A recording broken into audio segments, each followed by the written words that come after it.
Hello friends, வாங்க நவர மீன் குழம்பு எப்படி வைக்கிறதுன்னு பார்க்கலாம். புளி ஒரு தக்காளி சைஸ்க்கும் 2 தக்காளி தேவையான அளவு உப்பு சேர்த்து கரைச்சி ஒரு பாத்திரத்தில் வடிகட்டி எடுத்து வச்சுக்கோங்க. அரை ஸ்பூன் மஞ்சத்தூள் இதில் சேர்த்துக்குங்க.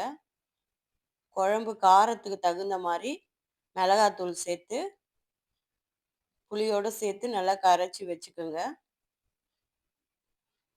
நான் 2 ஸ்பூன் மிளகாத்தூள் போடுறேன். அவங்கவுங்க காரத்துக்கு தகுந்த மாதிரி போட்டு இந்த மாதிரி கரைச்சி ரெடியாக எடுத்து வச்சுக்கோங்க. வாணலில் நல்லெண்ணெய் விட்டு எண்ணெய் காஞ்ச உடனே அரை ஸ்பூன் கடுகு சேர்த்துக்குங்க. கடுகு பொரிஞ்ச உடனே ஒரு அரை ஸ்பூன் வெந்தயம் சேர்த்துக்குங்க. 3 பச்சை மிளகாய் சேர்த்துக்குங்க. பொடியாக நறுக்கின வெங்காயத்தையும் இதோட சேர்த்து வதக்குங்க. வெங்காயம் வதங்கின உடனே இஞ்சி பூண்டு பேஸ்ட் போட்டு வதக்குங்க. கருவேப்பிலை போட்டுக்குங்க. ஒரு சிலர் பூண்டை முழுசாக உரித்து போடுவாங்க, அந்த மாதிரியும் சேர்த்துக்கலாம். வெங்காயம் வதங்கின உடனே நம்ம ஏற்கனவே கரைச்சி வச்சிருக்க புளி தண்ணியை எடுத்து அதில் விட்டுடணும். விட்டுட்டு மூடி போட்டு ஒரு 20 நிமிஷம் கொதிக்க விடுங்க.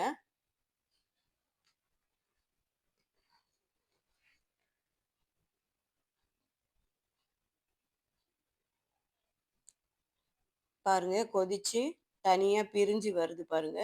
இந்த நேரத்தில் நம்ம ஏற்கனவே க்ளீன் பண்ணி ரெடியாக வச்சுருக்க நவர மீனை எடுத்து இதில் சேர்த்துக்கணும்.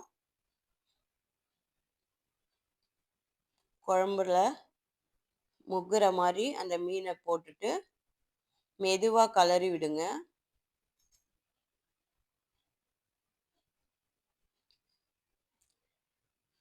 இப்போ மூடி போட்டு ஒரு 15 நிமிஷத்துக்கு நல்லா ஹைலியே விடுங்க.